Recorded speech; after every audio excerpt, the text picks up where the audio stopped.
It's one thing to read the balanced patch notes, but it's completely different to actually get to see them side by side and really get to experience what these balance changes mean. What we're going to do today is we're going to look at, like mentioned, side by side the comparison between the Season 4 patch and the current Season 3.5 patch, as well as give you my thoughts and sort of talk you through each of them. For example, while magic may seem like she's doing less damage in most circumstances, when you take into account how her piercing generally just gives her more ultimate energy and just gives her more versatility in general, it really feels more like a buff, and all of the areas that she did get nerfed weren't that bad. A lot of her bread and butter combos are still here. I would not be surprised if you see magic actually become a little bit meta, even over on PC, where she's generally frowned upon. But of course, that's not all. The new Angela team up is fantastic, and of course, time will tell to see how truly spicy this really is. At face value, it looks great, gives Thor a lot more mobility, a lot more access to his Thor force, and a lot more lethality. The Wanda team up got a nerf, and on paper, it looked like it was getting a 50% reduction in its lethality from 12 damage to 6, but in practice, I think we might have maybe misunderstood it, because while yes, it is obviously nerfed, it's very subtle. I would argue it's closer to feeling like a 30% nerf rather than the 50% nerf that looked like what was going to happen on paper. Black Panther, with his 2 vibranium marks, as you can see here, is very small. You're losing out on a total of 10 HP, but of course that's combined with the fact that he has 25 less HP overall. Cap versus a 250 target, just simply dealing his damage, is virtually unchanged. You only really begin to notice just basic attack damage changes when you really run him into something like a Groot or anything that has a higher health. Obviously this does impact some of his combos, but overall this is a very, very mild change, altering maybe 1 or 2 of his combos in some very fringe circumstances. Emma Frost's change to her charge as well as her diamond form is going to feel very, very noticeable. You'll see, obviously, I'm getting exactly half the amount of energy that I would have been getting in the previous version. And of course, her diamond form is coming up 3 seconds slower. This is a pretty big nerf to Emma. Emma mains, let me know in the comments if this was deserved or not. She definitely was pretty good. Wanda is actually capable of being healed in Mystic Projection now. This is much more of something that you're going to feel within combat, but yeah, as you can see here, it makes it a lot easier for actually keeping her on the battlefield, which is nice. Ultron's bonus damage to overshields is mildly noticeable, but not anything to really write home about. As you can see, while yes, I am killing this fully health shielded Venom a little bit faster, it's nothing crazy, and I don't think that you're going to be oftentimes taking this into something like, let's say, a rocket ult. That's going to be something that's going to completely change the fight. It's going to be pretty similar. Bucky, with his Trooper Fist change, is a pretty big one. It allows him to follow up on comboed targets a lot easier, especially on targets that would normally be able to get away. In both instances here, I'm having the Invisible Woman do their best to try to escape, and in the later patch, they just can't, making her a lot easier for follow-up. Also, quick shout out to Existence for helping me grab some of this footage for the current patch version. It's been a very busy last couple days, and if you guys want to help us out on the channel, be sure to subscribe. And if you're interested in being given a skin just for being a subscriber to this channel, go check this video. I'll also link it at the end of this video here, so you can actually enter into that giveaway. All right, let's keep going. Strange, his cooldown reduction is very noticeable. It means that he's going to be able to get this off multiple times during a fight, whereas before he was going to get it off likely once, maybe 1.5 of the fight really went long, but now he's absolutely going to be able to spam this a lot more often. Invisible Woman's healing is mostly going to be noticeable when you're fighting against other DPS ults. As you can see, a side-by-side comparison, yes, the thing is healing up from 25 HP a little bit faster, but overall, this isn't going to be the biggest change. I think mostly where you're going to see this felt is against a Punisher who's popping his ult, and in that case, it already was a bit of an accuracy check anyway, so this overall is not going to be the biggest change in the world. Still, the counters are mostly going to be unchanged. Loki's copy ability is a subtle one, but absolutely will ruin your momentum if you're used to the old version. As you can see in the previous patch, popping that ultimate gave you all the time you needed to do whatever the heck you wanted. Now, it's significantly less. Obviously, you're not likely to be copying an Iron Man, but, you know, it's a nice one and done to give you a nice visual indicator of how much time he has left. Luna's ult lasts 2 seconds less, which is pretty good. And I think, again, in most cases, this is going to be very fringe cases that you're going to feel this, but absolutely welcome to see Luna's ult, which was one of the most annoying ults to deal with, have a little less overall survivability a very welcome change. We already mentioned how powerful magic is, and really, you can just see some of the stuff that's happening on screen.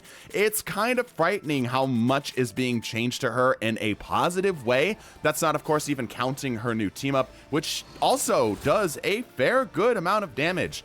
Melee damage increase also allows her combos to be a little bit better. Magic is scary, y'all. Keep an eye on Magic. She might shoot up in the win rates here. Her Pierce is also a wonderful change, giving her a lot better versatility and utility, allowing her to keep up and with her kit a lot better, as well as just dealing more damage, which of course means more ult charge for her. Yeah, like I said, Magic is very scary. Mantis' speed boost change, I was actually hoping for a little bit more here, but it really didn't do as much as I was hoping for. So on the patch notes, it read like, assuming Mantis had full health, she had basically had a 2-second grace window to where she could get herself back up if she took a bit of damage to maintain her speed boost. In practice, this seems to not be the case. It seems that she just loses that speed boost later than she would if she got hit immediately. Penny's mines are a lot more lethal and will absolutely be felt, especially if you are some type of dive or brawl tank fighting against a Penny, as Penny's mines not only now stack up a slow, but also fire a lot faster from her ults. Just from the back of her, you can see the side-by-side comparison there, which means that she's just generally more lethal, which is very scary because she was already a very good tank in the right circumstances, boasting the highest win rate in Season 3. Thor now has a very welcome stun attached to his ultimate. His ultimate now actually moves a lot faster too. As you can see, the side-by-side I don't think does it justice, but you will definitely be able to catch more targets this way, and that stun is just long enough for him to pick a target, prioritize, and then hammer them down even further if need be. Black Panther's shield team up with the Gamma squad is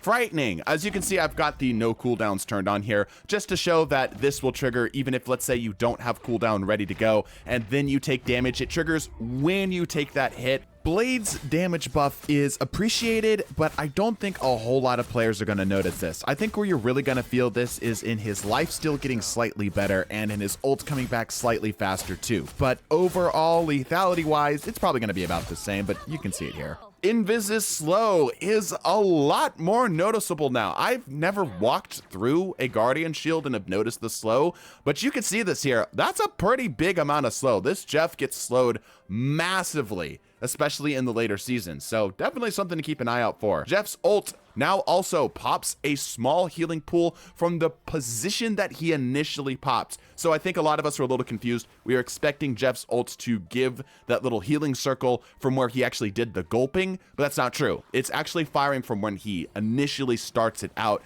giving 100 healing per second, which is pretty good in the areas that he left it from. So it's actually encouraged for the Jeff to stay with his team, pop the ult, and then go do the killing and such, where the healing that's left behind will be with his team, and the gulping will happen, you know, somewhere down in the enemy's back line, hopefully. Moonnight now has a double blade, which means that he's able to quickly burst down targets with just 2 moon blades and 1 single follow-up shot, bringing Moon Knight's overall damage up significantly higher, as well as his survivability, as obviously those moon blades will give him a little bit of bonus health whenever he deals damage. I really think that this is going to be like the make or break for Moon Knight here. Like, maybe he needs some more tweaking or whatnot, but this change right here feels the most significant thing given to him in the entire time that this game has been out. If he's not good now, man, just throw him in the gutter.